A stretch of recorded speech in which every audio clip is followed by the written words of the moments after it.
नमस्कार, times of Swaraj में आप सबों का स्वागत है और मैं हूं संतोष सिंह। और आज हम टाइम्स ऑफ स्वराज में बात कर रहे हैं वक्त वक्त की बात है। जी हाँ, एक वक्त वो भी था, याद करिए, पटना जंक्शन पर आनंद मोहन प्रेस कॉन्फ्रेंस कर रहे थे और कुंदन कृष्णन पटना एसएसपी थे। सुशासन का वो दौर था।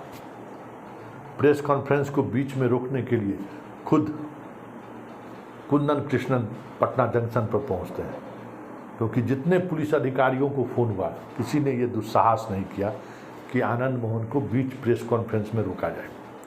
लाइव चल रहा था, मुख्यमंत्री आवास से लगातार पुलिस अधिकारियों के दफ्तर में फ़ोन की घंटी घनघना रहा था।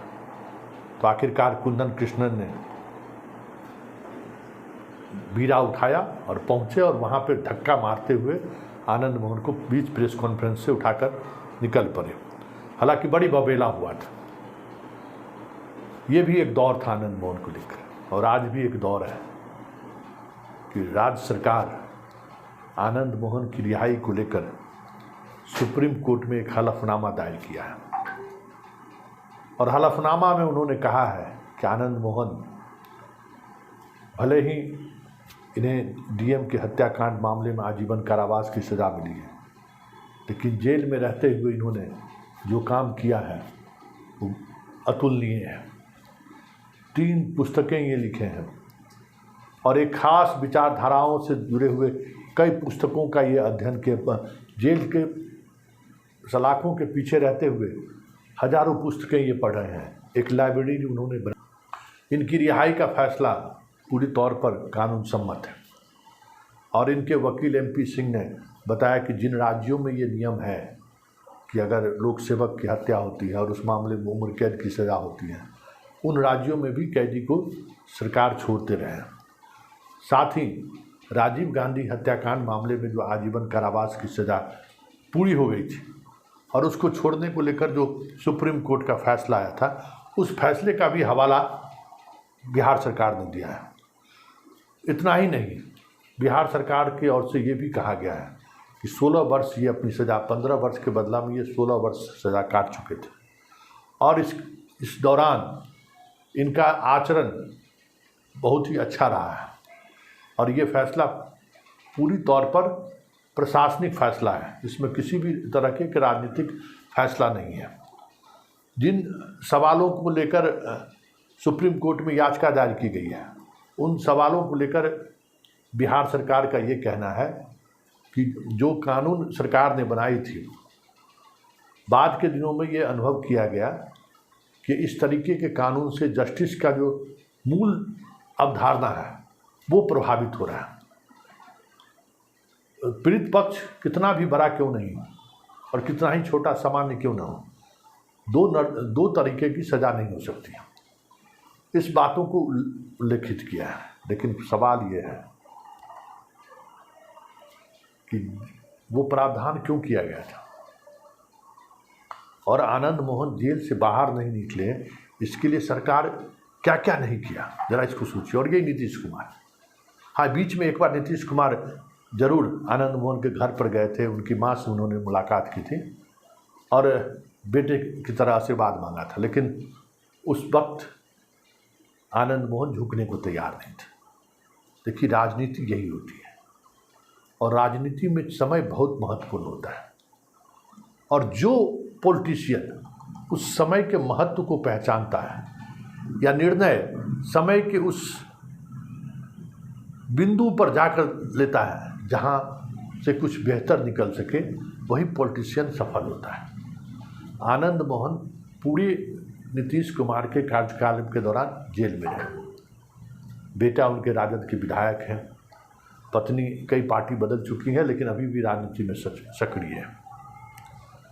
लेकिन सवाल ये है कि आनंद मोहन को लेकर कई वर्षों से आंदोलन भी चल रहा था। हर बार महाराणा प्रताप की जयंती में नीतीश कुमार चीफ गेस्ट बन के जाते थे और वहाँ लोग डिमांड करते थे कि आनंद मोहन को रिहा करो, आनंद मोहन को रिहा करो।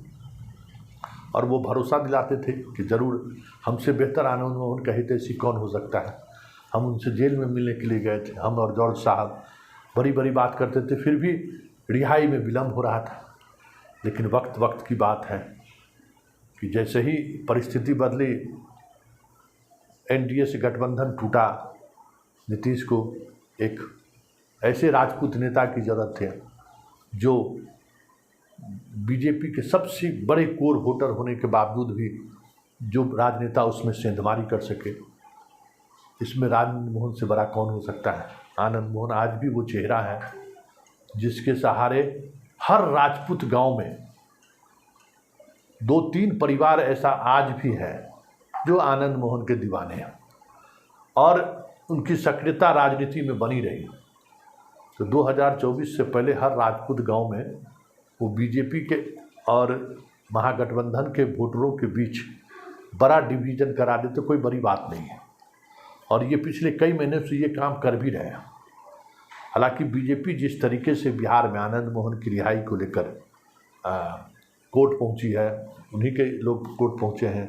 फिर जिस तरीके से आंध्र प्रदेश में डीएम कृष्णैया की पत्नी का जो बयान आया, फिर सुप्रीम कोर्ट में अलग अलग एसोसिएशन की तरफ से जो याचिका दायर की गई, या फिर सुशील मोदी के प्रारंभिक दौर में जो बयान थे और बाद के दिनों में जो बयान बदले, या फिर पार्टी के प्रदेश अध्यक्ष का जो बयान आया, जिस तरीके से बयान बदलता गया, उससे कहीं न कहीं बिहार में ये चीज़ें दिखने लगी कि आनंद मोहन की रिहाई को लेकर बीजेपी सहज नहीं है और बीजेपी इसका विरोध कर रहा है। इसका लाभ आनंद मोहन उठाए और पूरे बिहार में वो घूम भी रहे हैं। नवंबर में बड़ी रैली करने वाले हैं, लेकिन उससे पहले 8 अगस्त को सुनवाई भी है। उस सुनवाई में ये तय होगा कि आनंद मोहन बाहर रहेंगे या जेल जाएंगे। लेकिन कानून के जानकार मानते हैं कि सरकार ने जिस तरीके से स्टैंड लिया है, बहुत कम ऐसे चांसेज हैं कि उनको फिर से जेल के अंदर जाना पड़े, क्योंकि जो चीज़ें सामने आई हैं पूरे उन कानूनी बारीकियों के साथ, नीतीश कुमार के साथ ये भी है कि वो कोई जो निर्णय लेते हैं उस निर्णय में जो भी कानूनी प्रावधान है उस प्रावधान को लेकर काफ़ी सचेष्ट रहते हैं वो, कि उसमें कहीं से कोई भूल ना हो। जैसे आनंद मोहन को जिस कोर्ट से सज़ा मिली, उस कोर्ट के आज जो जज हैं उनका ओपिनियन लिया गया। उस दौर में जो एसपी थे उनसे ओपिनियन लिया। मतलब जो पूरी प्रक्रिया है उस प्रक्रिया का पालन किया गया है आनंद मोहन की रिहाई को लेकर। लेकिन रिहाई के पीछे की जो राजनीति है वो जो जिस तरीके से बढ़ रही है, ये समझने की जरूरत है। और बीजेपी के विरोध का वजह भी यही है कि बीजेपी को लग रहा है कि आनंद मोहन अगर बाहर रह गए तो जिस तरीके से राजपूत वोटर या सवर्ण वोट जो आज बीजेपी के लिए पूरी तौर पर करो या मरो वाली स्थिति में है, उसमें बड़ा टूट हो सकता है। और ललन सिंह हो या अन्य पार्टी के जो भी नेता हैं, ललन सिंह को मुंगेर कंस्टिट्यूंसी से अगर चुनाव लड़ना है तो वहाँ राजपूत वोट उनके लिए डिसाइसिव वोट है। अगर अति पिछड़ों में टूट भी होती है, अगर राजपूत वोट उन्हें मिल जाता है तो फिर वो चुनाव जीत भी सकते हैं। तो कई तरीके की समीकरण साधा जा रहा है आनंद मोहन के बाहर आने से। हालांकि वो अब लालू से ज़्यादा नीतीश के करीब आ गए हैं, ये भी साफ दिख रहा है। ऐसे में जैसे काराकाट कंस्टिट्यूंसी है, शिवहर कंस्टिट्यूंसी है, वैशाली कंस्टिट्यूंसी है, 3 ऐसे कंस्टिट्यूंसीज हैं जहां आनंद मोहन की पत्नी चुनाव लड़ना चाहती है। इन तीनों में से कहीं एक जगह से वो चुनाव लड़ना चाहती है, और उसका इम्पैक्ट आसपास के कंस्टिट्यूंसी पर कैसे पड़े, ये इसको लेकर लगातार आनंद मोहन दौरा भी कर रहे हैं।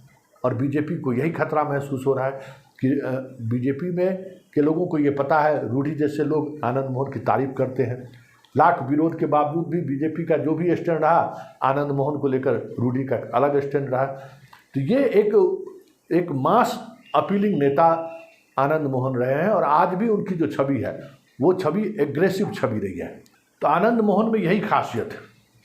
और आनंद मोहन आज भी जो राजपूत और सवर्णों के जो युवा पीढ़ी हैं उनको वो आकर्षित करते हैं। बीजेपी को यही परेशानी खड़ी कर रही है, और बीजेपी ने विरोध करके और आनंद मोहन को कह सकते हैं कि मजबूती प्रदान की है। अब लेकिन राजनीति है, देखिए राजनीति में कब क्या हो जाए कहना मुश्किल है, लेकिन इतना तय है कि बिहार की राजनीति में आनंद मोहन एक बार फिर से अपनी प्रासंगिकता को बनाए रखने के लिए जिस अंदाज में पूरे बिहार में उन्होंने भ्रमण किया है, ऐसे में राज्य सरकार का वो हलफनामा, हमें लगता है कि आनंद मोहन की रिहाई को लेकर जो सवाल खड़े किए जा रहे हैं सुप्रीम कोर्ट में, वो आवाज़ कमज़ोर जरूर पड़ेगी।